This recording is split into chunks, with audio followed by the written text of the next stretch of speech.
علیکم ورحمۃ اللہ وبرکاتہ۔ بسم اللہ الرحمن الرحیم۔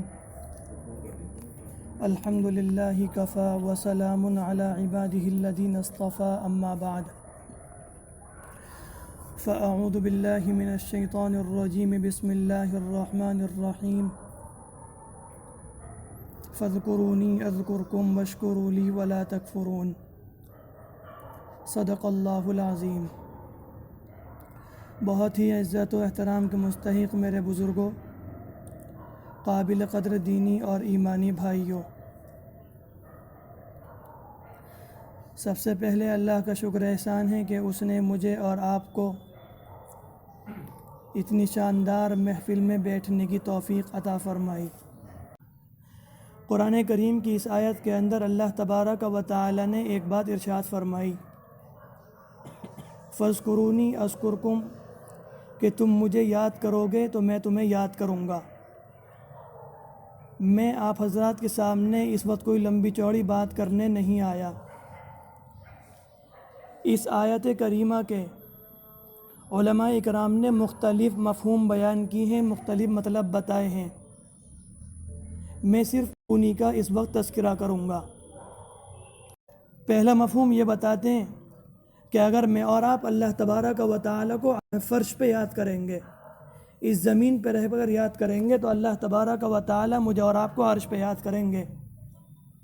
خود حدیث شریف کے اندر آتا ہے، فَإِن ذَكَرَنِي فِي نَفْسِهِ ذَكَرْتُ فِي نَفْسِي، اگر کوئی بندہ مجھے اپنے جی میں یاد کرتا ہے تو میں اسے اپنے جی میں یاد کرتا ہوں۔ دنیا کا دستور تو یہ ہے، اس دنیا کے اندر ہر انسان کے کسی نہ کسی کے ساتھ تعلقات ہوتے ہیں، لیکن کسی نہ کسی کے ساتھ محبت بھی ہوتی ہے۔ ہم جس سے محبت کرتے ہیں اس کا اندازہ لگاتے ہیں، اس کا تذکرہ کرتے ہیں، اور گھر میں بھی اس کا تذکرہ کرتے ہیں، دوستوں کے اندر بھی تذکرہ کرتے ہیں، اور دائیں بائیں لوگوں سے یہ بھی پتہ لگاتے ہیں کہ وہ بھی ہمیں یاد کرتا ہے یا نہیں۔ لیکن اللہ تبارک و تعالی نے صاف اعلان کر دیا کہ اگر تم مجھے یاد کرو گے تو میں تمہیں یاد کروں گا۔ اگر میں اور آپ اللہ تبارک و تعالی کو تنہائی میں یاد کریں گے تو اللہ مجھے اور آپ کو تنہائی میں یاد کرے گا۔ پھر حدیث شریف کے اندر آتا ہے، فَإِن ذَكَرَنِي فِي مَلَئٍ ذَكَرْتُهُ فِي مَلَئِ خَيْرٍ مِّن، اگر میں اور آپ اللہ تبارک و تعالی کو کسی مجلس میں یاد کریں گے تو اللہ تبارک و تعالی اس سے بہتر فرشتوں کی مجلس میں ہمارا تذکرہ کریں گے۔ ایک بات تو یہ ہوئی۔ دوسرا مطلب علماء اکرام نے اس کا بیان کیا، اگر میں اور آپ اللہ تبارک و تعالی کی اطاعت کریں گے تو اللہ تبارک و تعالی اپنی مخلوق کو حکم دیں گے کہ وہ میری اور آپ کی اطاعت کریں۔ یہ بات اس طرح سمجھ میں آئے گی کہ ایک تابعی گزرے ہیں، وہ خود اس بات کو کہتے تھے کہ جب میں اللہ کے حکم کی نافرمانی کرتا تو میں اس کا اثر اپنے چھوٹوں کے اندر دیکھتا، یعنی میری بیوی بچے اور میرے ماتحت لوگ میری نافرمانی کرنا شروع کر دیتے، حتیٰ کہ میرے سواری کے جانور بھی مجھ سے بدکنے لگتے۔ ایک بات کبھی کبھی ایسی ہوتی ہے کہ اس کے اپوزٹ سے سمجھ میں آتی ہے، جب وہ اللہ تعالیٰ کی نافرمانی کرتے تو ان کے چھوٹے، ان کے نیچے کے لوگ ان کی نافرمانی کرتے، لیکن جب میں اور آپ اللہ تبارک و تعالیٰ کی اطاعت کریں گے تو اللہ تبارک و تعالیٰ اپنی مخلوق کو حکم دے گا کہ وہ میرے اور آپ کی اطاعت کرے۔ تیسرا مطلب علماء اکرام نے اس کا یہ بیان کیا تھا کہ اگر میں اور آپ اللہ تبارک و تعالیٰ کو عزت سے یاد کریں گے تو اللہ تبارک و تعالیٰ مجھے اور آپ کو عزت سے نوازیں گے۔ ایک بزرگ گزرے، ان کا نام تھا بشر حافی رحمۃ اللہ علیہ۔ ایک موقع پر وہ کہیں سے گزر رہے تھے، اچانک ان کی نگاہ راستے پر پڑی اور راستے پہ ایک کاغذ پڑا ہوا تھا۔ جب وہ اس کاغذ کے قریب پہنچے تو انہوں نے جب اس کاغذ کو دیکھا تو اس میں لفظ اللہ لکھا ہوا تھا۔ ایک دم اس کاغذ کی طرف متوجہ ہوئے اور بہت جلدی اس کی جانب بڑھے اور اس کو اٹھایا اور اس کو صاف کر ایک اونچی جگہ رکھ دیا۔ لیکن وہ اللہ کے بندے بزرگ تھے، کوئی چھوٹے موٹے آدمی نہیں تھے، اپنے وقت کے ولی تھے۔ تو اللہ تبارک و تعالی نے ان کے دل میں یہ بات ڈالی کہ اے بشر حافی، تو نے تو میرا نام اپنے پاؤں سے لے کے سر تک بلند کیا، لیکن میں آج تیرا نام فرش سے لے کے عرش تک بلند کر دوں گا۔ اس اللہ کے بندے نے تو میں اور آپ اگر کوئی کاغذ اٹھا کر یہاں سے وہاں کو رکھ دیں تو میں نے اور آپ نے صرف اتنا کیا، اور اس اللہ کے بندے نے بھی صرف اتنا کیا تھا کہ انہوں نے ایک کاغذ کو اٹھا کر جو کہ پاؤں میں پڑا تھا ایک اونچی جگہ رکھ دیا، تو انہوں نے ایک کاغذ کو صرف اتنی اونچائی پر رکھا، لیکن اللہ تبارک و تعالیٰ نے ان کے دل میں یہ بات ڈال دی کہ تو نے میرے کاغذ کو، میرے نام کو ذرا سی اونچا رکھا تو آج میں تیرے نام کو فرش سے لے کے عرش تک بلند کر دوں گا۔ اور چوتھا مطلب علماء اکرام نے اس کا یہ بیان کیا، ذرا غور سے سنیے گا کہ اللہ تبارک و تعالیٰ کو ہم کس کس طریقے سے یاد کریں گے اور کس کس موقع پر یاد کریں گے، تو اللہ ہمیں کس کس موقع پر یاد کرے گا۔ اگر ہم اللہ تبارک و تعالیٰ کو کسی گناہ سے بچنے کے لیے یا کسی معصیت سے بچنے کے لیے یاد کریں گے تو اللہ تبارک و تعالیٰ مجھے اور آپ کو ایسے موقع پر یاد کرے گا جب میں اور آپ کسی مصیبت میں پھنسے ہوئے ہوں گے۔ میں اور آپ حضرت یوسف علیہ السلام کے نام سے بخوبی واقف ہیں۔ اللہ تبارک و تعالیٰ نے جب ان کا ایک مرتبہ امتحان لیا تھا، وہ اس وقت بادشاہ کے گھر میں تھے، تو عزیز مصر کی بیوی نے اس وقت انہیں برگلانے کی کوشش کی تھی اور انہیں گناہ کی دعوت دی تھی۔ یہاں قرآن کریم نے اس اللہ کی بندی کا تذکرہ نہیں کیا، تو اس سے یہ بات معلوم بھی چلتی ہے جب اللہ تبارک و تعالی اپنی ایک گناہگار بندی کا نام بھی ظاہر نہیں کرتا تو مجھے اور آپ کو کیا حق ہے کہ میں اور آپ کسی کا راز فاش کریں، کسی کے گناہ کو دوسرے کو بتلائیں۔ ہماری حد تو یہاں تک پہنچ گئی، اگر کوئی بندہ ہمارے سامنے آ جائے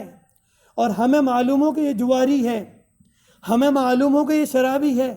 تو جب جب لڑائی کا موقع آئے گا، جب جب بدتمیزی کا موقع آئے گا، تو میں اور آپ اس کو اس بدتمیزی کے نام سے ہی پکارتے ہیں، ہم اس کو جواری یا شرابی کے نام سے پکارتے ہیں۔ اور اللہ تبارک و تعالی نے اس اپنی بندی کا، حالانکہ وہ گناہگار تھی، گناہگار ہونے کے باوجود بھی قرآن کریم میں اس کا نام استعمال نہیں کیا، بلکہ الفاظ کو زیادہ استعمال کرنا تو مناسب سمجھا، اور قرآن کریم کہتا ہے وراودته التي في بيتها عن نفسه وغلقت الابواب وقالت هيت لك۔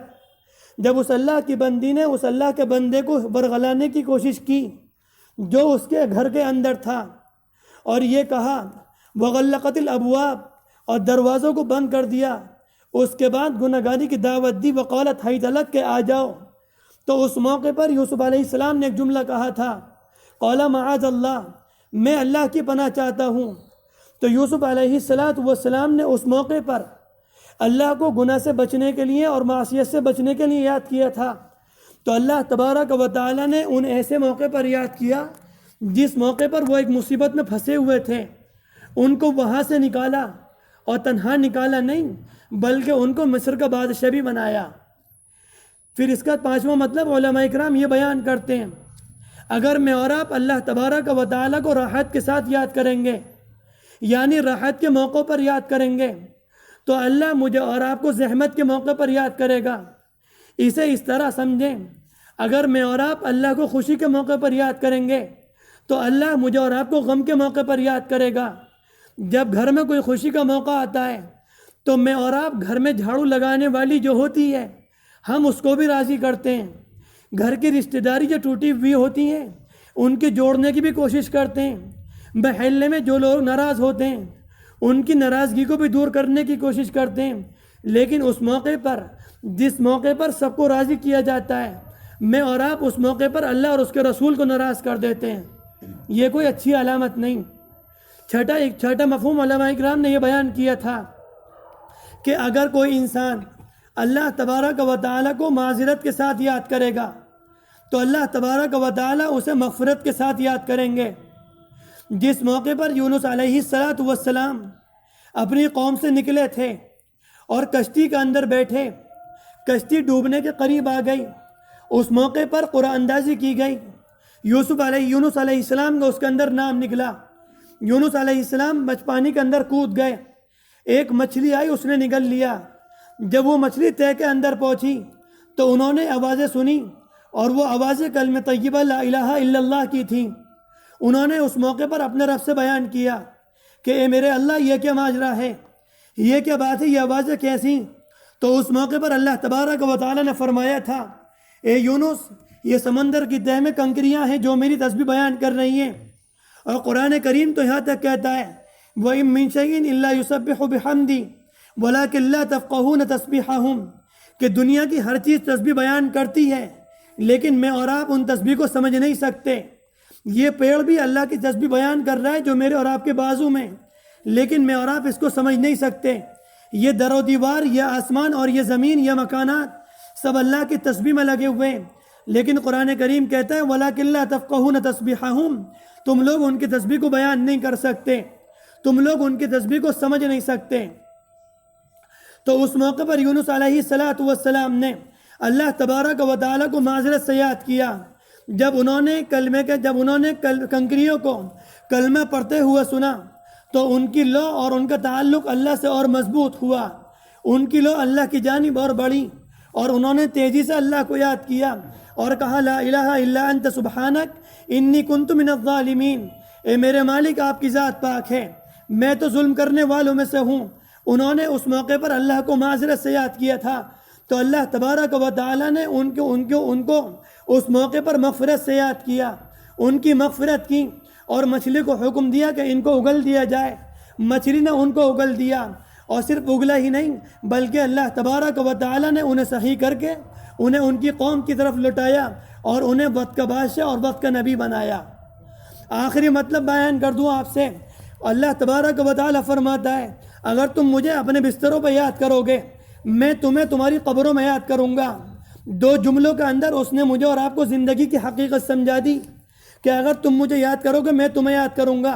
وہ بہت پیار سے کہتا ہے تم مجھے مناؤ گے میں تمہیں مناؤں گا، تم میری اطاعت کرو گے میں تمہاری اطاعت کروں گا، تم مجھے خوش کرو گے میں تمہیں خوش کروں گا، تم مجھے خوشی کے موقع پر یاد کرو گے تو میں تمہیں غم کے موقع پر یاد کروں گا، تم معذرت کے ساتھ یاد کرو گے تو مغفرت کے ساتھ یاد کروں گا، اور اگر معصیت سے بچنے کے لیے یاد کرو گے تو میں تمہیں ایسے موقع پر یاد کروں گا جب تم کسی مصیبت میں گھرے ہوئے ہوگے۔ آج امت مسلمہ کچھ ایسی حالات میں گزری ہوئی ہے اور ایسے حالات میں گھری ہوئی ہے، ہم ایک مصیبت میں گھرے ہوئے ہیں تو ہم کیوں نہ اللہ تبارک و تعالیٰ کو معصیت سے اور گناہ سے بچنے کے لیے یاد کر لیا جائے۔ اگر ہم یاد کریں گے تو ہو سکتا ہے اللہ یہ بیماری ہم سے دور کر دے، لیکن یاد رہے اللہ تبارک و تعالیٰ میرا اور آپ کا محتاج نہیں، اسے میری اور آپ کی ضرورت نہیں۔ قرآن کریم میں ایک دوسرے موقع پر کہتا ہے تکاد السماوات یتفطرن من فوقہن، ہو سکتا ہے کہ آسمان قریب ہے کہ آسمان اپنے اوپر سے پھٹ پڑے، والملائکۃ یسبحون بحمد ربہم، فرشتے اس کی تسبیح بیان کر رہے ہیں، ویستغفرون لمن فی الارض، اور زمین والوں کے لیے استغفار کر رہے ہیں۔ اس کے بعد اللہ کہتا ہے الا ان اللہ هو الغفور الرحیم، یاد رہے سن لو کان کھول کر، اللہ رحم کرنے والا ہے۔ اس نے یہاں پہ فرشتوں تعداد کے بارے میں بتایا کہ قریب آسمان اوپر سے پھٹ پڑے، یعنی اس کے پاس فرشتے اتنے موجود ہیں کہ آسمان ان کے بوجھ سے چرچرا رہا ہے۔ جس طرح چرپائی چرچراتی ہے اس طرح آسمان ان کی بوجھ سے چرچرا رہا ہے، اور اسے ایسا لگتا ہے کہ آسمان پھٹ پڑے، وہ پھٹے گا نہیں۔ اللہ تبارک و تعالی مجھے اور آپ کو یہ بتاتا ہے کہ میرے پاس فرشتوں کی کتنی کثرت ہے۔ حدیث شریف کا آتا ہے کہ آسمان کے اوپر کوئی بھی جگہ ایسی خالی نہیں، 5 انگل کی جگہ بھی خالی نہیں جہاں کوئی نہ کوئی فرشتہ اللہ کے سامنے سجدہ ریز ہو۔ اس کے پاس تو اتنے فرشتے ہیں، اگر میں اور آپ اللہ کو یاد نہیں کریں گے تو اللہ اور دوسری مخلوق لے کر آئے گا، وہ اللہ کو یاد کریں گی۔ اللہ تبارک و تعالی چاہتا ہے میرے بندو تم مجھے یاد کرو، تم مجھے اپنے دل میں بسا لو۔ اگر تم نے مجھے اپنے دل میں بسا لیا میں تمہیں اپنے دل میں بسا لوں گا، تم مجھے اپنے دل میں بسا لو گے تو میں تمہارا ہاتھ پاؤں بن جاؤں گا، میں تمہارے کان بن جاؤں گا، میں تمہاری ناک اور آنکھ بن جاؤں گا، میں تمہاری ٹانگیں بن جاؤں گا۔ جس کی آنکھ جس کا اللہ ہوگا کیا وہ آنکھ کبھی بد نظری کر سکتی ہے؟ جس کا کان اس کا اللہ ہوگا کیا وہ کان کبھی غلط سن سکتا ہے؟ کیا وہ کبھی میوزک سن سکتا ہے؟ جس کی ٹانگیں اس کا اللہ ہوگا کیا اس کے قدم کبھی بہک سکتے ہیں؟ میرے عزیزو، ہم اللہ کو کیوں ایسے یاد نہ کریں کہ اللہ ہمارے ہاتھ پاؤں بن جائے، اللہ ہمارا کان بن جائے، اللہ ہمارا کان بن جائے، یا اللہ ہماری آنکھیں بن جائیں، پھر میں اور آپ اپنی زندگی میں وہی کریں گے جو اللہ چاہے گا۔ یہ چند مطلب علماء نے اس کے بیان کیے تھے۔ اللہ تبارک و تعالی مجھے عمل کرنے والا بنا دے، آپ کو بھی عمل کرنے والا بنا دے۔ اللہ کرے ہم ہر طریقے سے اللہ کو یاد کرنے والے بن جائیں۔ وآخر دعوانا ان الحمد للہ رب العالمین۔